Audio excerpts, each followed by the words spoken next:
So much of this recall initiative and so much of the really vitriolic animosity that I'm experiencing from some people in our community is born out of blatant lies and misinformation. And so the fact that I see this coming to this point, it's a little dispiriting. And I think that's where I am right now. I am dedicated and resolute in my duty to serve my community. And that's what I'm out here trying to continue to do.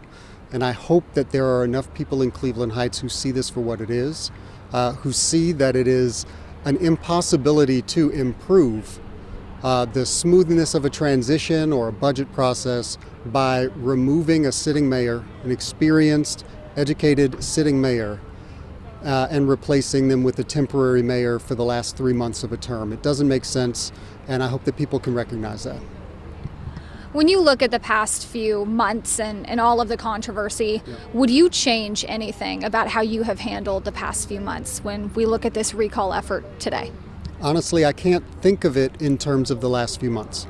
I think that there are some things that I would change throughout the entire term. And I think that that's a good thing for any leader, any person in this kind of service to take a look at and to look back and see where things could have gone differently. A lot, I believe, of what I would have done differently is to make more expedient personnel decisions, to make sure that we had the right team in place, earlier on in the term.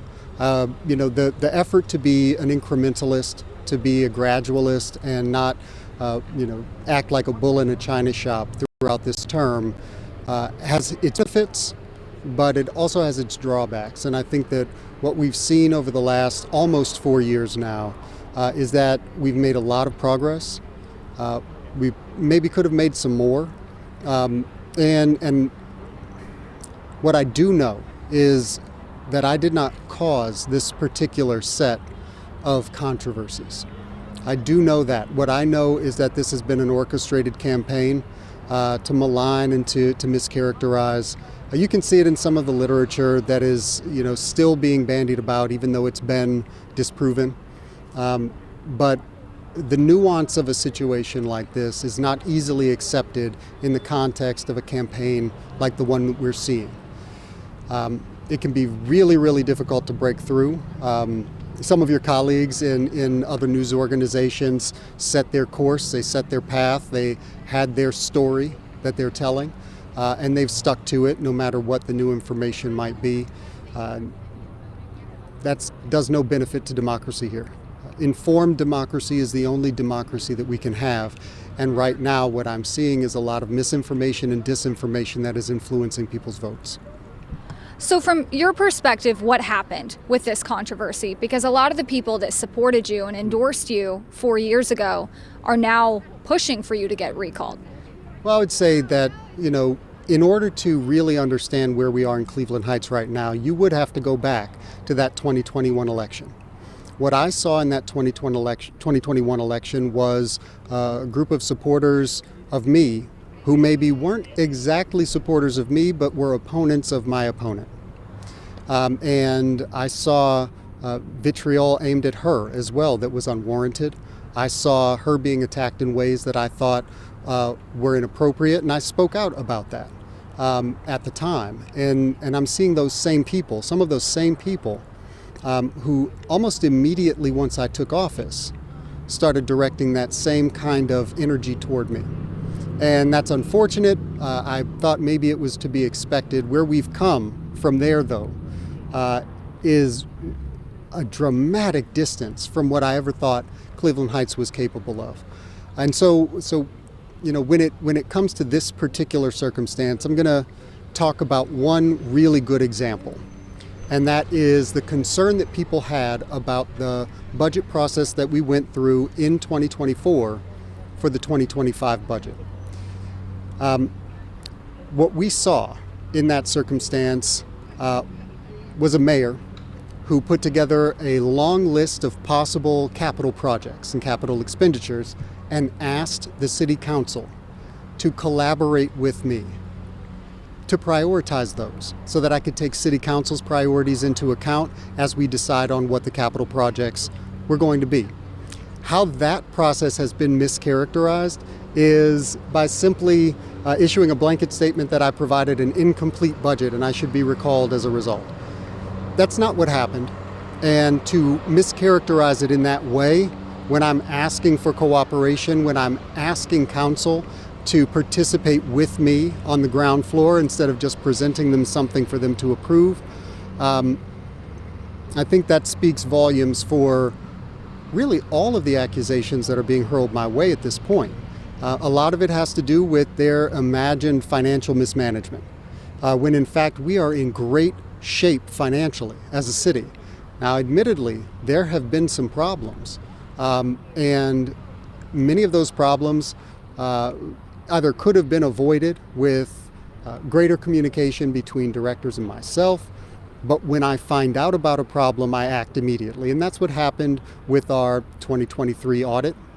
As soon as I was informed about our delinquency in providing certain information, I leapt into action in order to make sure that we got back on track, and we are. So this is the kind of thing that I think is being exaggerated. And then you take into account all of the unfounded accusations against me that, frankly, will go through the process that they go through and be shown to be unfounded at the end of the day. But right now, if you are relying on accusations without proof, if you're relying on accusations without a clear determination of fault in order to make this decision today, then you're relying on faulty information. If you are recalled today, what will you do next? That's a good question. Now, and that's very difficult to determine at this point. With the uncertainty of today's results, don't really have an opportunity to plan, because my first goal and my first priority is this city and making sure that I can help with the transition to the next elected mayor, that I can ensure that we have a budget process that takes into account the priorities of that mayor, but also the needs of the city in a way that is smooth and born out of the knowledge and experience that I've gained over the last 3 budget cycles. I'm really focused on the work that I need to do here. So thinking about what comes next is a very difficult task for me, because I'm so single-mindedly focused on making sure that Cleveland Heights ends this term the right way and begins the next term the right way.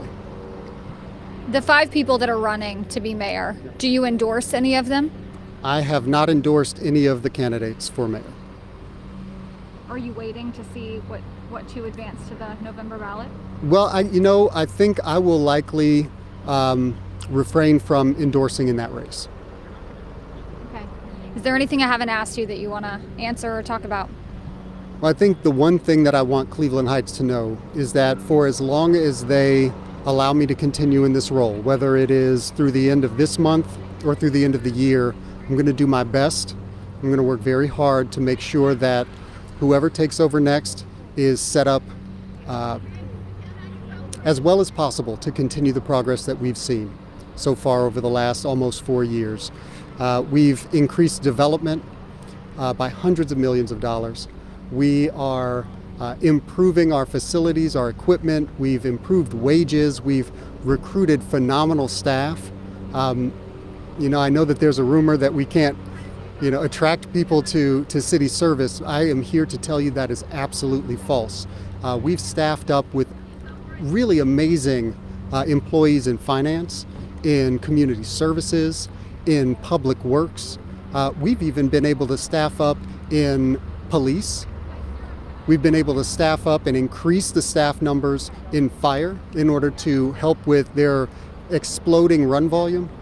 These are things that we've been doing this whole time and we continue to do. So I want people to know that the government is progressing and we can keep that progress going. And I hope that they vote no on issue 2 today and allow me to finish out the last 3 months of a 4-year term.